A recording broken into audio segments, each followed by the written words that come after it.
Siempre he querido saber cuáles son las razones que diferencian a los mejores en su profesión. Decidí preguntarle a los expertos cómo lo logran. En el Bentley me dirijo a encontrarme con los campeones en su área de expertise.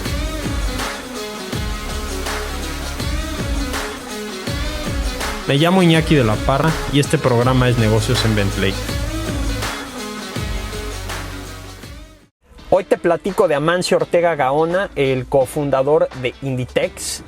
Tiene 85 años de edad este hombre, empezó de la nada y logró construir un imperio textil el más grande del mundo. Te platico a detalle la historia, la filosofía y un poquito de quién es este personaje. Vamos con Amancio. ¿Qué onda, amigos, amigas? Un gusto estar con ustedes el día de hoy. No salieron tan duros los pingüinos, solamente estamos a menos 5 grados por acá. Me da un placer saludarlos, un gustazo. Y hoy les voy a platicar de un cuate muy especial, un tipo duro, un tipo trabajador, un tipo único que se llama Amancio Ortega Gaona. Si tú has escuchado de la marca Zara, Pull&Bear y todas estas otras marcas textiles, parte del grupo Inditex, todas estas marcas han sido fundadas, compradas, adquiridas, fusionadas gracias a este hombre. Un hombre que viene de la nada, un hombre que venía de la extrema pobreza y pudo forjar el imperio más grande en la historia de la humanidad, de la industria textil. Un hombre que pudo innovar en una industria donde parecía que la innovación no podía suceder. Un hombre que siempre fue fiel a sus principios, y te quiero decir hoy las claves que este señor encontró a lo largo de su vida, a lo largo de su trayectoria, para realmente gestionar este gran equipo de trabajo, esta gran empresa, y cómo también te digo que es cofundador de Inditex porque su esposa que ya murió, o su ex esposa que ya murió, Rosalía, tuvo una grandísima influencia en lo que se transformó Inditex y lo que es el día de hoy. Entonces, contrario a lo que piensa mucha gente, que detrás de un gran hombre hay una gran mujer, en este caso yo te aseguraría, como en muchos otros, que detrás de una gran mujer hay un gran hombre, que es el caso de Inditex. Por eso yo te digo que es cofundador este cuate. Tiene una tremenda influencia a su esposa, pero hoy vamos a abocarnos más a lo que hizo don Amancio. Entonces, un poquito la historia. Hay que entender, este cuate tiene 85 años de edad, nació en los años 30, en 1936 en España, en León. Tienes que entender que venía de la Guerra Civil Española, le tocó el inicio justo cuando nació, y posteriormente todo el tema de la dictadura militar de Franco. Entonces, pues fueron tiempos muy difíciles en temas emocionales y económicos para él desde niño. Un poquito su trayectoria, pues su papá trabajaba en la industria de los ferrocarriles, su mamá estaba dedicada al hogar, y en la investigación que hice para ti, me di cuenta que la motivación principal de Amancio para dejar los estudios cuando tenía 12 años y que estaba viviendo en Galicia, en La Coruña, fue precisamente un día que llegó su mamá y no tenía nada de comer para los hermanos. Él tenía eran cuatro, tenía 3 hermanos y era él, y no había nada que comer. Entonces él dice que ese fue el momento que lo marcó y dijo: no podemos volver a pasar hambre. Y desde ese entonces se le quedó eso metido en la cabeza. Más que volverse millonario, fue no volver a pasar hambre. Y entonces, desde los 12 años, este cuate se involucró en la industria textil. ¿Cómo? Pues empezó a repartir camisas de una tienda muy famosa de la localidad. Después de repartir, empezó a confeccionar, a entender, a diseñar las prendas para más adelante, me estoy adelantando muchísimo en la historia, pero para más adelante aprender, con este aprendizaje de diseño y fabricación, realmente ser visionario y decir, bueno, yo puedo empezar a hacerlo por mi cuenta. Fue en ese momento de joven, tal vez de teenager, de adolescente, que conoce a su esposa, a su futura esposa, Rosalía, y juntos empiezan a confeccionar lo que en ese momento eran algunas camisas también, pero lo que es muy interesante es que empiezan a confeccionar batas, y tú dirías, batas para andar adentro de la casa, ¿no? Algo muy raro, que en el contexto tal vez de México no se entiende muy bien, pero en los inviernos brutales que se podían vivir en España y las casas no todas con calefacción, especialmente en esos momentos de impacto económico, estamos hablando de los años 60, los años 70, pues el tema de tener una bata dentro de tu casa para estar abrigado, para no pasar frío, pues era un mercado que iba creciendo, y fue un mercado que ellos empezaron a atacar. ¿Cómo? Pues empezaron muy chiquitos adentro de su casa en las noches, entonces trabajaban en la tienda y luego en la noche confeccionaban, y los fines de semana, hasta que el negocio empezó a tomar vuelo. Y lo que sucedió es que realmente se independizaron, dejaron sus trabajos en la tienda y bueno, continuaron con el crecimiento de esta empresa familiar, que en el año 63 se convertiría en Confecciones Goa, que Goa es las iniciales de Amancio, pero al revés. Entonces, en el 63, ya con 30 empleados, estos señores se independizan, arrancan su primera empresa formal, y le empiezan a dar a todo este tema durísimo de las batas y de los camisones para estar abrigados dentro de casa, ¿no? Y ahí empiezan a gestionar lo que sería revolucionador en el mundo textil, que fue el tema de estar integrados verticalmente, que es un modelo de negocio muy fácil de explicar, pero muy complejo de ejecutar, ¿no? Y especialmente para una industria que no lo hacía en su momento, como era la industria textil en esos años, en los años 60, en los años 70. Lo que dice Goa, Rosalía y don Amancio, es, bueno, pues vamos a no solamente a fabricar, vamos a controlar la producción, vamos a controlar la venta y vamos a controlar también la distribución. Y entonces todo ese margen finalmente que podían transferir como beneficio al cliente, o inicialmente quedárselo para ellos, para el crecimiento de su empresa, fue lo que les permitió entre el año 63 y el año 75, que fue cuando se hizo el primer Zara, que esta marca pues seguramente la conoces bien y seguramente alguna vez has comprado algo, aunque sean unos calcetines, unos calzones. Fue lo que les permitió este modelo de negocio de integración vertical, este crecimiento, ¿no? Transfiriéndole beneficio al cliente, pero también capitalizando para ellos con este modelo de integración vertical.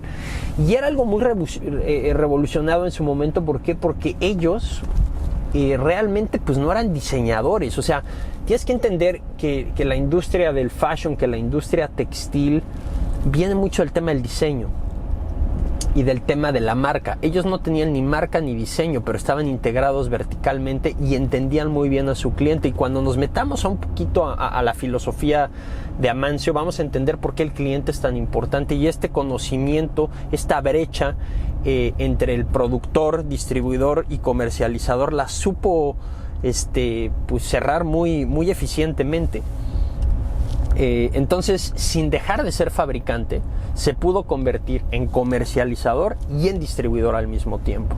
Y entonces, pues, en el año 75 funda Zara, la primera tienda en España, y empieza a entender que el tema del retail, el tema del comercio, del fashion, el tema de la venta final al consumidor, estaba muy relacionada a los temas de bienes raíces, porque la localización de la tienda era muy importante para el flujo de las personas que se metían a comprar.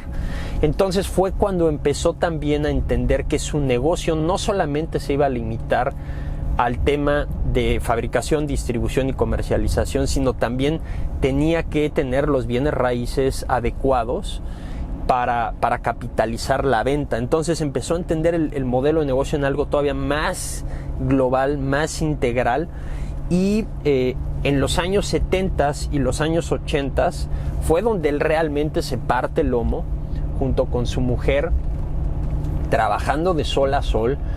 Vivían a veces en la fábrica, dormían en la fábrica y trabajaban horas extras. Fue donde realmente el empuje fuerte vino entre los años 70 y 80. Y entonces lo que sucedió fue que ellos se divorcian en el año... parece que en los años... Es un tema delicado el tema del divorcio, porque no hay mucha información, siempre han sido muy privados, por eso es difícil encontrar información fidedigna de Amancio y del crecimiento, sobre todo en el tema filosófico, en el tema personal, en todos estos temas. Entonces se funda Grupo Inditex como tal en el 85, pero ellos como pareja, como cofundadores, Rosalía y Amancio, empiezan a tener problemas mucho antes del divorcio, que fue en el año 1986, y bueno, parece que parte de estos problemas fue porque ellos tuvieron dos hijos, una mujer y un hombre. Este varón que tuvieron tuvo problemas fuertes de discapacidad, de daño cerebral, y de aquí empezó a generar muchos problemas en el tema de pareja, que se acarrearon hasta el año 1986, que fue cuando se deciden separar. Y en el 85, antes del divorcio, fue cuando sale Grupo Inditex ya como tal. Y bueno, aquí empieza todo a tomar mucha mayor forma, ¿no?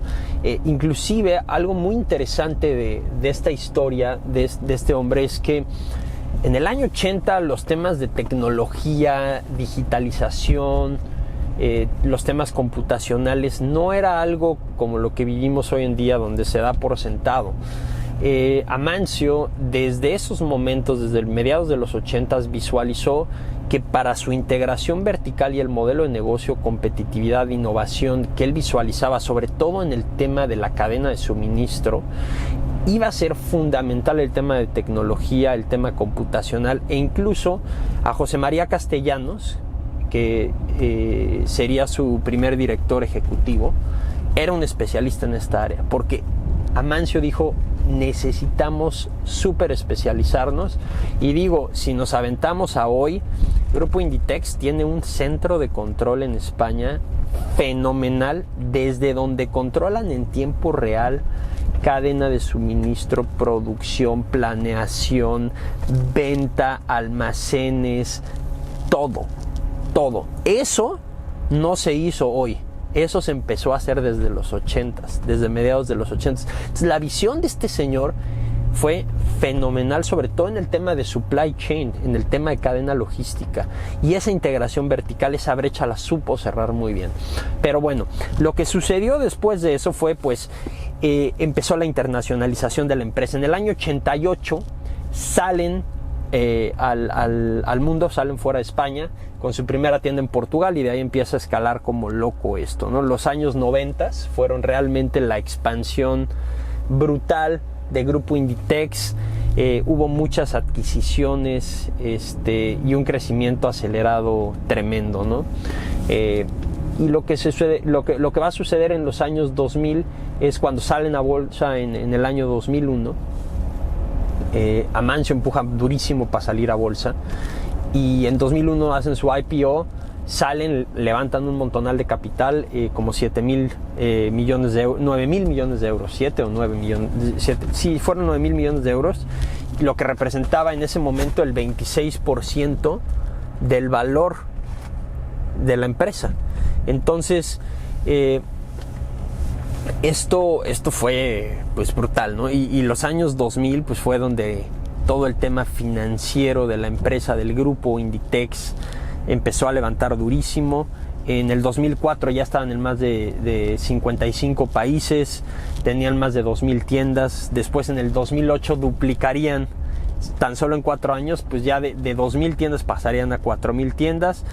y él seguía al frente del grupo. Estamos hablando de un señor que ya tenía 75 años de edad, ya se estaba diversificando mucho más en el tema de bienes raíces, su pasión por los automóviles, especialmente por los Porsches, que era brutal. Empezó también a abrir agencias automotrices, fondos de inversión, temas financieros. Entonces empezó a diversificar en distintos sectores y fue justo ahí donde él se retira a los 75 años, y en 2011, que fue cuando se retiró, pues ya tenía presencia en casi 80 países, ¿no? Esto era tremendo. Estamos hablando de una historia de éxito fenomenal. Te estoy platicando toda esta historia para que podamos comprender bien la filosofía que te voy a platicar ahorita este señor. Te estoy compactando aquí una historia de éxito de más de 70 años en casi nada, ¿no? Entonces no perdamos de vista que esto fueron década tras década de consistencia y de trabajo, desde que él tenía 12 años de edad hasta hoy que tiene 85 años. Entonces son 70 años de consistencia, un poco más. Acuérdate que te estaba platicando de la importancia que le puso a todo el tema digital, a todo el tema computacional. Él ya visualizaba mucho, pero mucho antes de la pandemia y de la explosión de la web, el tema omnicanal. Para él el tema del real estate y de los bienes raíces, de las tiendas físicas, era importante, pero estaba priorizando fuertemente la estrategia en canales de distribución digitales con sus tiendas online. Entonces, cuando viene la pandemia, que fue en 2020, estaba súper preparado, pero no me voy a adelantar a la pandemia. Te voy a platicar de lo que pasó en 2010, 2011, un poquito antes de que él saliera. Llega fuertísimo con todo el tema online. Ahí es donde realmente se digitaliza fuerte para el tema de distribución omnicanal, y por eso en 2020, cuando pega la pandemia, pues él estaba preparado. Inclusive en los primeros trimestres de la pandemia de 2020, pues prácticamente no sufrió tanto su industria, porque estaban perfectamente preparados para seguir vendiendo. Entonces esto fue lo que sigue salvando y sigue manteniendo con una evaluación tremenda a Grupo Inditex, a pesar de lo que sucedió con la pandemia. Y vale la pena mencionar que él tiene pensado meterle alrededor de 3,000 millones de euros al tema omnicanal entre hoy y los siguientes 3-4 años. Entonces es un cuate que sabe que el tema de la digitalización es real y es algo que hay que priorizar. Ahora vamos a, ya te platiqué así rapidísimo la historia de este cuate, de su cofundadora y ex esposa, pero ahora es momento de que comprendamos, pues, cómo le hizo este cuate, ¿no? O sea, cómo de no tener que comer se puso a fregarle durísimo, a echarle todos los kilos, a enfocarse en una cosa y a llegar a lo que fue hoy. Y creo que aquí es una persona muy privativa, Amancio. No es alguien de quien se pueda obtener un montón de información. Hay por ahí algunos escritores que han hecho un par de biografías.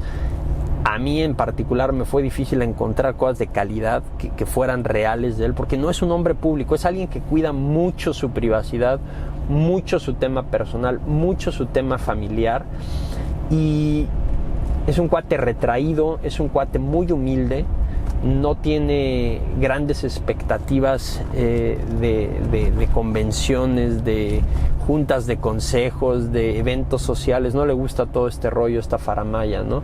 Le gustan los buenos coches, le gusta viajar en avión privado y le gusta comer, pero párale de contar.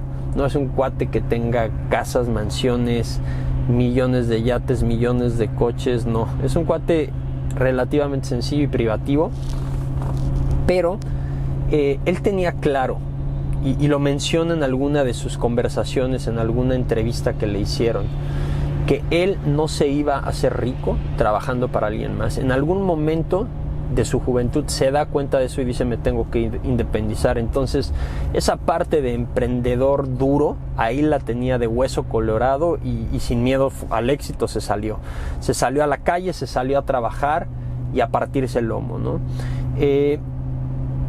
El enfoque que tenía y que tiene en el cliente, siempre su prioridad es el cliente. El cliente es lo número uno. ¿Qué quiere el cliente? ¿Cómo lo quiere el cliente? ¿Para qué es el cliente?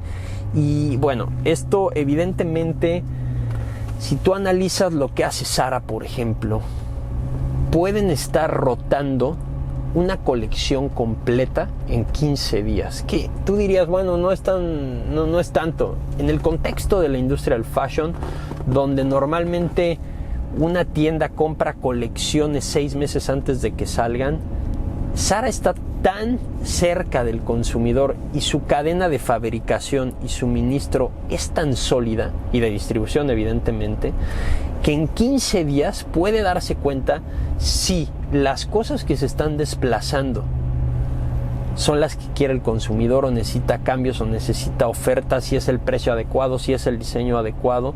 No repite colecciones Zara. Por ejemplo, si ve que hay una camisa básica, no sé, una camisa de color negro que está siendo muy exitosa, siempre le cambia un poquito de algo, un poquito de un corte, un poquito de algo de diseño.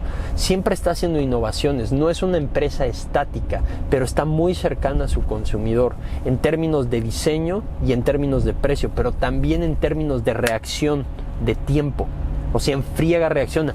Y regresamos. Eso tiene mucho que ver con la visión que tuvo de tecnología, de un centro de comando, de supply chain, de manufactura, de procesos de venta. A ver, entendamos. Este cuate puede tener outsourcing, por ejemplo, de textiles, de prendas en Bangladesh o en China o en donde tú quieras y mandes, pero en su centro de control de España, toda la información es un embudo, pasa por ahí y ahí se toman las decisiones de qué se va a qué lugar, qué se para, qué se debe de cambiar en tiempo real. Entonces eso le da muchísima flexibilidad y muchísima rapidez. Es su ventaja competitiva contra cualquier otro de estos cuates. Otra de sus filosofías es, entendiendo muy bien el tema de los bienes raíces, en algún momento se dio cuenta, sobre todo cuando empezó a adquirir diferentes marcas, dijo, bueno, ¿para qué quiero en una calle, por ejemplo, tener mi tienda o 2 de mis tiendas, de 2 de mis marcas y 6 competidores? Sí, puedo tener 12 de mis tiendas. Entonces él muy hábilmente, inclusive lo puedes ver en centros comerciales o en tiendas físicas, muchas de sus marcas están en una misma calle, porque parecería que se están quitando clientes, pero finalmente todo se queda en Grupo Inditex. Es una estrategia muy, muy inteligente y muy visionaria, pero porque entendió la integración del modelo de negocio con bienes raíces, retail, supply chain, fabricación, ventas, distribución, y cómo integrarlo eficientemente utilizando la tecnología. Entonces, evidentemente, pues, ¿qué pasa? Necesita menos inventario, y todo esto empieza a reducir también algunos de los costos. O sea, tener inventario, tener espacio físico en tienda o en almacenes es carísimo. Y este cuate lo ha venido optimizando de manera constante. No me imagino los modelos que tiene, inclusive de inteligencia artificial, para controlar todo su supply chain en su retail. Entonces eso es fenomenal. Otra cosa interesante es, siempre sabe la oferta y la demanda. Entonces él tiene la forma de balancearlas perfectamente bien, con precio, con ofertas, con promociones, con cambios de diseño, y eso le da, eso es lo que hace a Zara y a todas sus marcas algo tan súper competitivo, ¿no? Los productos son diferenciados y van a mercados muy específicos, ¿no? Esto es también algo que tú dirías, bueno, en la industria del textil debería de ser algo, pues, no sé, por default, pero la realidad es que normalmente lo que termina sucediendo es que las marcas van entendiendo conforme van avanzando qué es lo que quiere el mercado, hacen su market fit. Este cuate tiene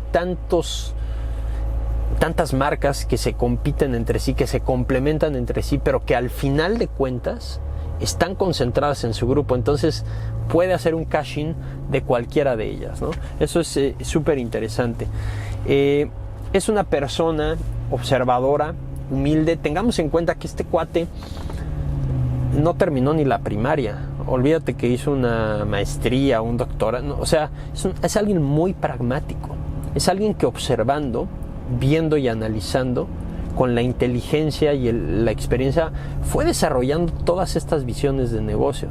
Entonces, eso es muy, muy enriquecedor, porque te dice que todos tenemos la oportunidad realmente de lograr lo que te propongas, aunque los medios no sean los ideales, aunque inclusive las oportunidades no estén ahí, las tengas que salir a buscar constantemente, rompértela y partírtela hasta encontrarlas.